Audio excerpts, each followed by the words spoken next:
we know instinctively that we must look for happiness, that happiness, desire for happiness, is an innate desire in all of us. The question is why?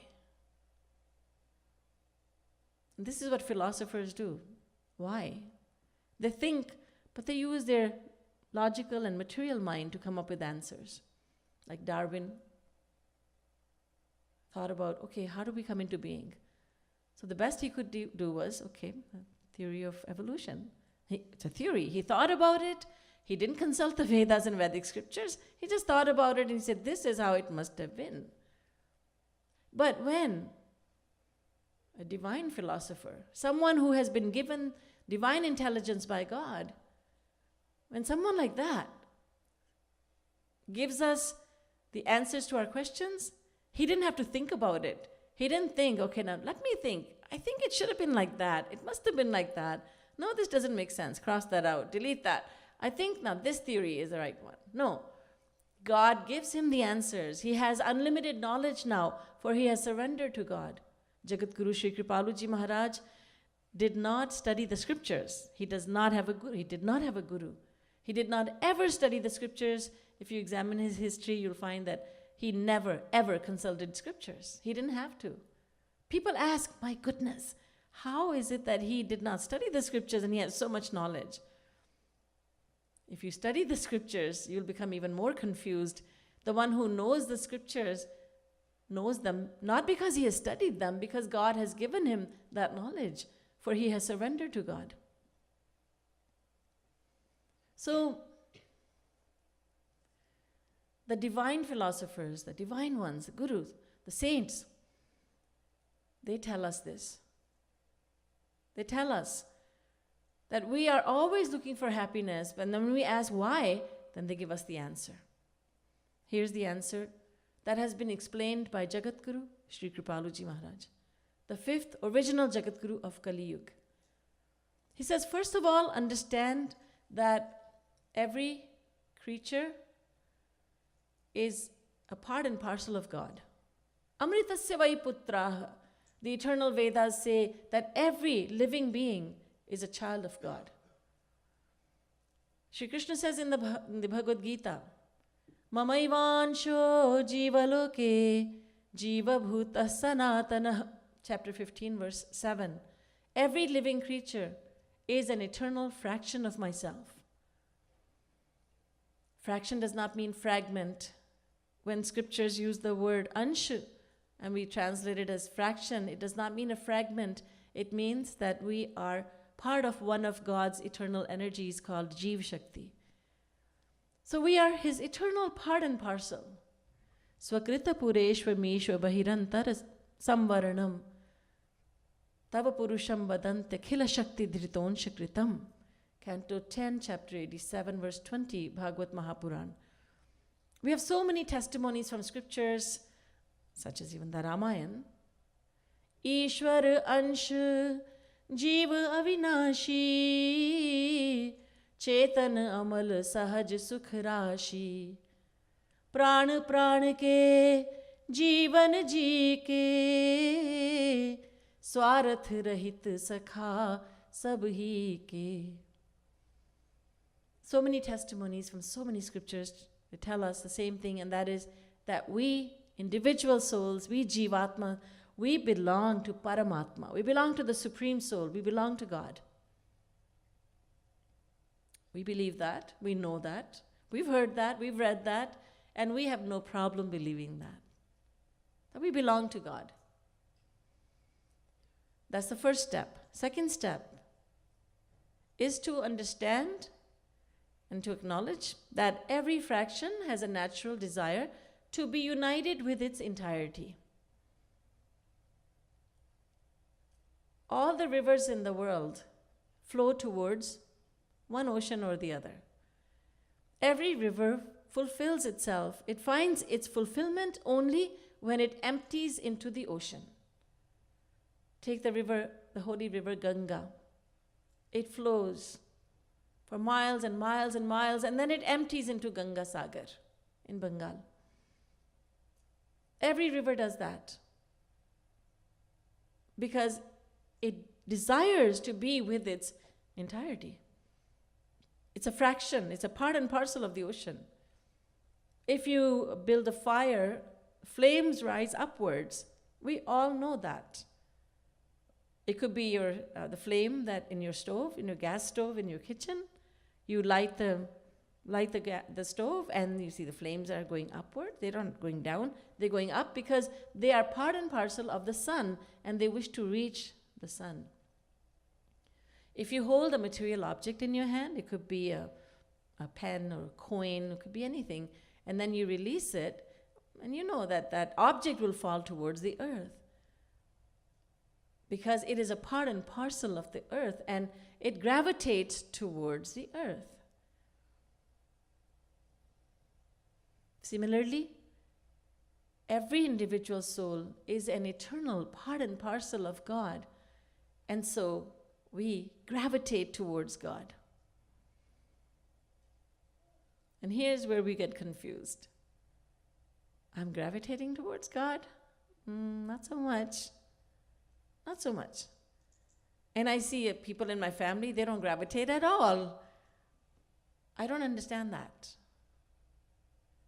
Well, let's go to the third step. Who is God?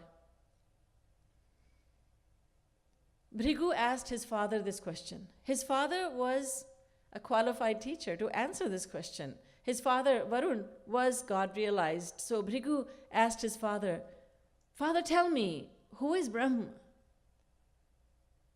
Brahma ka swarup kya hai? Who is Brahma? What is Brahma? His father said,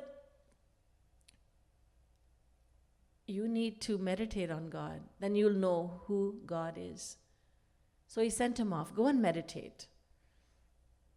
Bhrigu meditated, came back to his father, and said, oh, Annam Brahma. Annam Brahmeti Vajanat, says Taittiriya Upanishad. So this story is told in the Taittiriya Upanishad. Father, you told me, and his father had given him a hint. Brahma is the one from whom we all emanate, all living beings emanate from Brahma.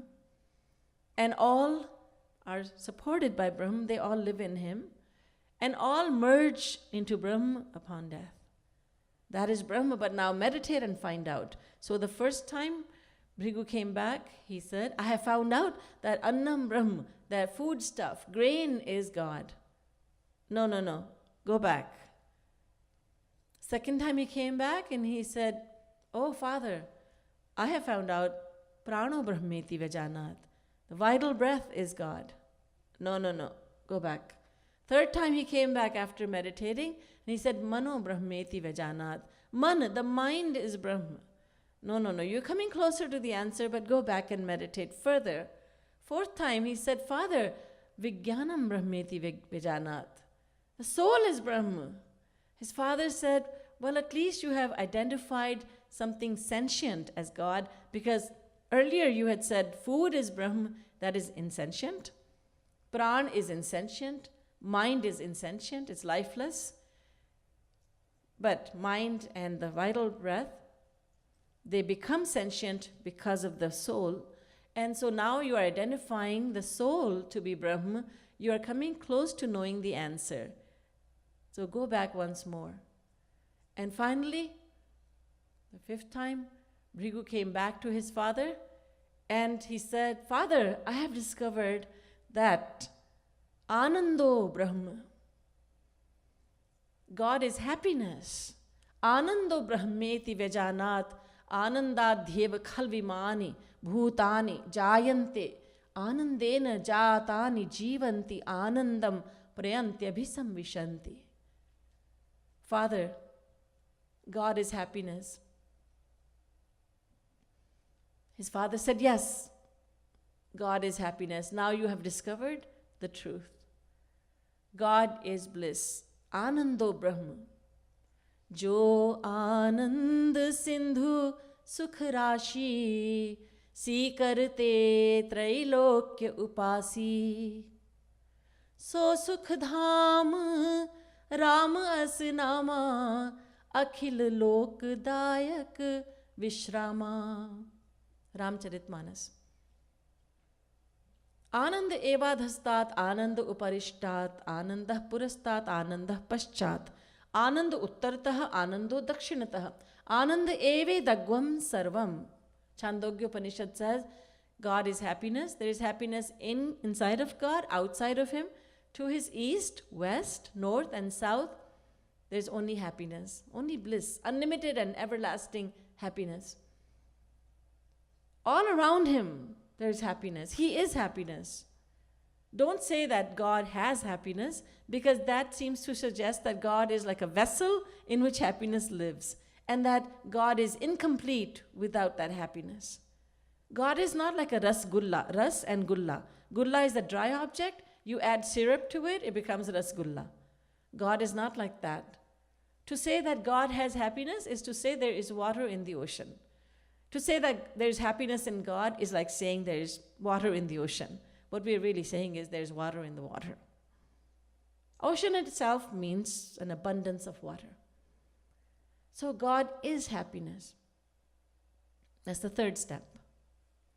Now we ask, what is the relationship? But we were asking, well, how is it that I am an eternal fraction of God and that I desire only God? Well, now we have come to understand that God is happiness. Now, we do not readily admit, not all the 7+ billion people in the world readily admit that they're looking for God, but everyone will readily admit that he or she is looking for happiness. To say that I am looking for happiness is to say that I am looking for God, because happiness is nothing but God.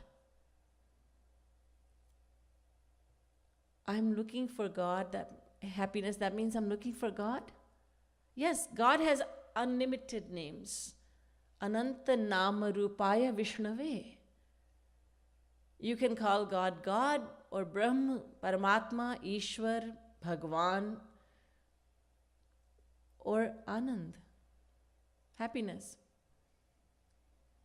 But have I not received that happiness? Don't I already have happiness? Am I not God realized? Because I have received lots of happiness in my life. No. The Vedas say understand the definition of happiness. Yo vai bhuma tat sukham nalpe sukham asti bhumatveva vijigyasitavyaha. Chandogya Upanishad 7:23:1, chapter section mantra. Chandogya Upanishad says happiness is unlimited, everlasting, and then furthermore, pratikshanam vardhamanam, ever increasing. Happiness is not that which decreases with every passing moment. It is the opposite. It increases with every passing moment. Happiness is not limited. You cannot set limits on happiness. It is unlimited. It's limitless. And once you receive it forever and ever. No one can rob you of it. No one can steal this happiness from you. What we call happiness is not the happiness that the Vedas and Vedic scriptures are talking about. When we say happiness, what we mean is temporary pleasure, fleeting pleasure, joys and pleasures. That's all. We call them happiness. So we have never found that happiness, and the soul is desirous of that happiness. And we will not be satisfied. We cannot be satisfied until we receive that happiness. We've tasted countless pleasures of the world, not only of this world. We've tasted so many pleasures of Maya. We have been to Swargalok time and time again. We tasted very, very great pleasures we cannot even think about in this world. But we were still not satisfied. We wanted more. Even Indra is eyeing the seat of Brahma. He says, yeah, I'm happy, I've got pleasures, but I want to be at a higher seat. I want that higher seat of Brahma because he has more happiness than I do. We were not satisfied, and we will not be satisfied until we receive that genuine happiness, that limitless and everlasting and ever-increasing happiness. In other words, God. We will keep on coming to this world again and again and again. So we are searching only for happiness, whether we are eating or sleeping, studying, or teaching, sitting or standing or lying down, we are doing nothing but searching for happiness. That means we are searching for God.